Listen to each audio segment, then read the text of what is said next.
Hi everybody, thanks for coming in. You having some trouble getting to sleep? Okay, thanks for visiting. If this is your first time here, welcome. Thank you for giving me a chance. Think of me as your favorite aunt, Auntie Angel, who just wants to save you any pain, struggle, or mistakes. If you can learn from anything I've learned from, all the better. And tonight I just want to help you get some sleep. Okay? If you'd like to subscribe, please do so. Just hit the button below and the bell. That notifies you when I post.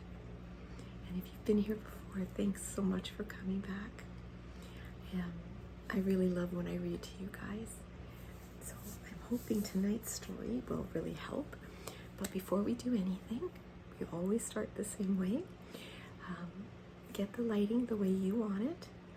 If you're trying to fall asleep, electric candles only. No lit candles when we're trying to sleep. That's dangerous. And now if you've got your lighting the way you want, get a blanket and cover up so that you're nice and warm and comfy. This is one that I knit for my daughter, and I fell in love with it, the wool. It was just it's just a lap blanket because I could only get the one big ball of it, so, but it works for this kind of a story. It'll be nice and cozy. Okay, and get comfortable, whether you're on a couch or a chair, a bed, a cushion on the floor, whatever makes you comfortable. And let's do some breathing first. So remember, we're going to breathe in for a count of 4. It's going to take 4 beats to breathe in. We're going to hold it for 4. Gently hold, no puffy cheeks. And then we're going to release for 4. Okay? Let's do the first one.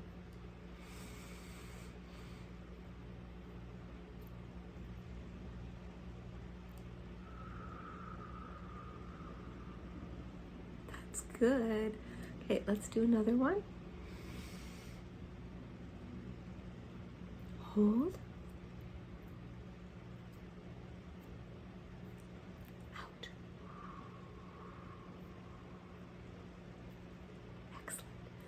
Last one. Let's do this one together.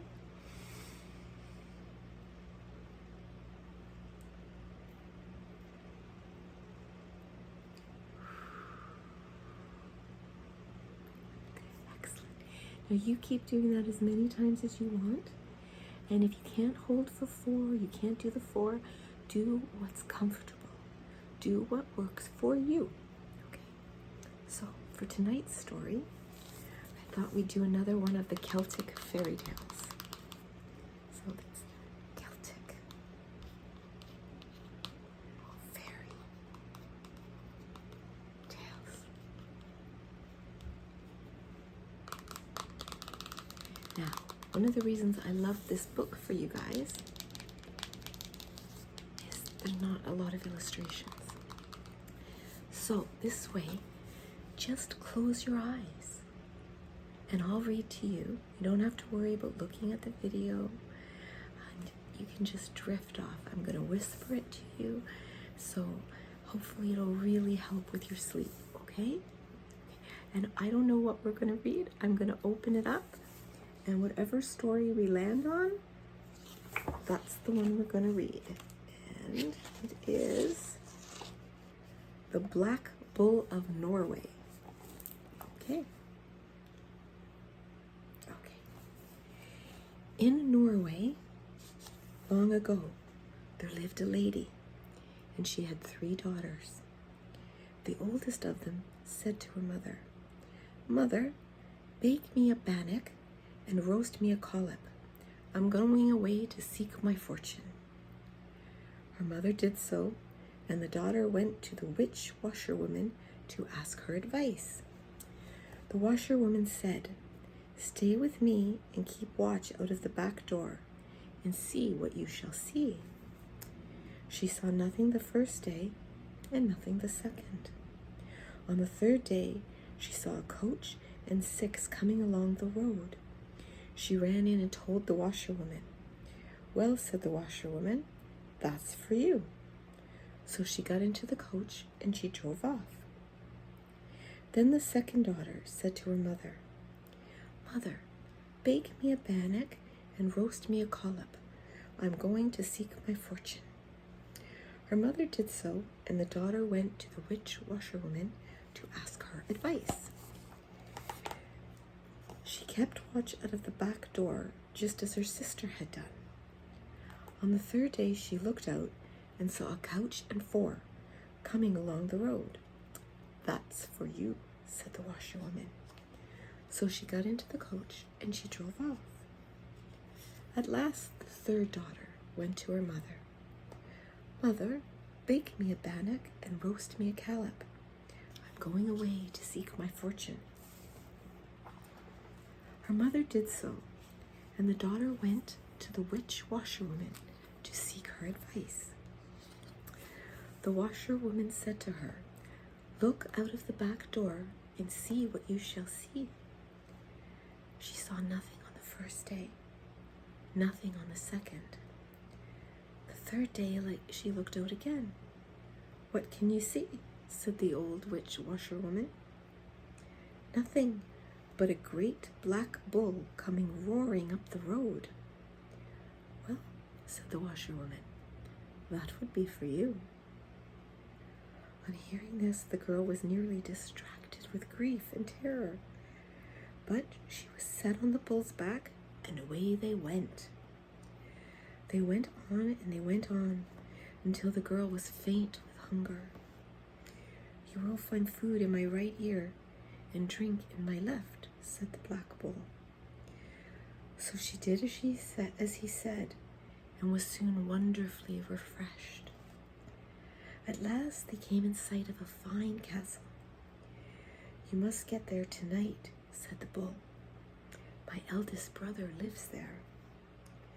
When they arrived at the castle, she was lifted from the bull's back and taken to a bedchamber, while the bull was taken to a paddock. The next morning, the bull's brother, who was a handsome man, took the girl into a fine, shining room, and he gave her a beautiful apple, telling her not to break it until she was in the worst trouble any mortal was ever in, and it would save her. Then she was lifted onto the bull's back, and they continued their journey. When she had ridden far and farther than I can tell, they came in sight of an even grander castle, the home of the bull's middle brother. The same thing happened again, except this time the girl was given the finest pear ever seen, and told not to break it until she was in the worst trouble any mortal had ever been in. On the third day, they rode to the grandest castle of all, the home of the bull's youngest brother. And here, the girl was given a luscious plum and told, "Do not break it until you are in the worst trouble any mortal has ever been in." The next day they rode on, far, far, and farther still, until they came to a dark and fearsome glen. Here they stopped, and the girl got down from the bull. The bull said, "Here you must stay while I go and fight the devil. Sit on the stone and do not move a hand or foot until I come back, or I will never find you again. If everything about you turns blue, then I have beaten the devil. But if everything turns red, he will have conquered me." She sat herself down on the stone, and by, everything around her turned blue. She was so full of joy that she lifted one foot and crossed it over the other. So when the bull returned, he could not find her. She sat and waited, but the bull never came. Long she sighed and long she cried, and at last she gave up hope and wandered off.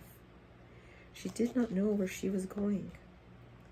On she wandered until she came to a great hill of glass. She tried to climb it, but she couldn't. She tried to go around it, but she couldn't. At last she came to a smith's house, and the smith told her that if she worked for him for 7 years, he would make her a pair of iron shoes so that she could climb the glass hill. She worked for 7 years, and at the end of that time she had earned her iron shoes. She climbed the glass hill, and at the top of it she came to the house of the old witch washerwoman. There she was told of a young knight who had given in a bloody shirt to be washed, saying that whoever could remove the blood stains would be his wife. First the old witch washerwoman had tried, then her daughter had tried. They had washed and washed and washed it again, but they could not get the stains out. They gave the bloody shirt to the girl, and she set to work. As soon as she put the shirt in the water, the stains vanished, and the shirt was pure and clean. The old witch washerwoman sent the shirt back to the handsome knight, saying that her daughter had cleaned it. So it was arranged that the daughter and the knight would be married. When the girl who had actually cleaned the shirt saw the knight, she fell in love with him at first sight. And somehow she knew that that knight was none other than her black bull. She didn't know what to do, and then she remembered the apple that she had been given. She broke it and found that it was filled with gold and jewels, the richest she had ever seen. She said to the washerwoman's daughter, "I will give you these jewels on the condition that you put off your marriage by 1 day and allow me to go into his room alone at night, my lovey." The washerwoman's daughter agreed. So that night the girl went into the knight's room, but the washerwoman had prepared a sleeping drink for him, and he was sound asleep. All night the girl sat by his side, sobbing and singing, "7 long years I served for thee, the glassy hill I climbed for thee, the bloody shirt I washed for thee, will you not awaken and turn to me?" The next day she was in despair. She broke open the pear, and she found it filled with jewels, even richer than the contents of the apple. So she bargained with the washerwoman's daughter for another night in the young knight's chamber. But once again, the washerwoman had given him a sleeping potion. So although she sat by his side, sobbing and singing, he never woke. On the next day, the young knight went out hunting, and one of his companions asked him about the noise and the crying they had heard the night before. He had not heard any noise, but he resolved to stay awake that night. The girl broke open the plum and found it held the richest jewels of all.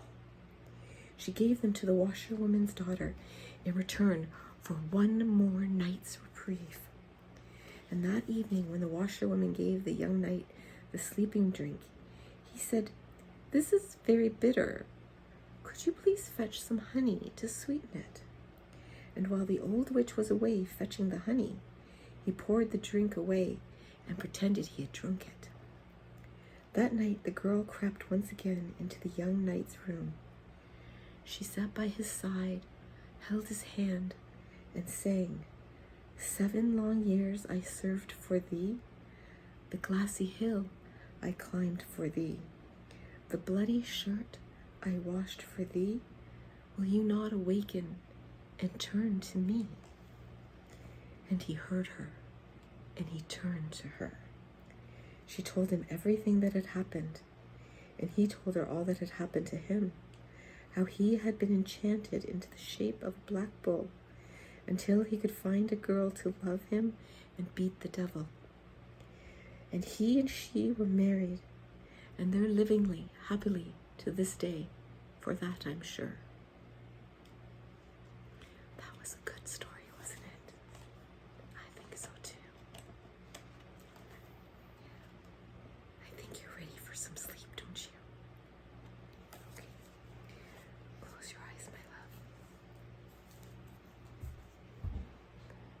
And let your mind wander to the place where the sweetest dreams reside.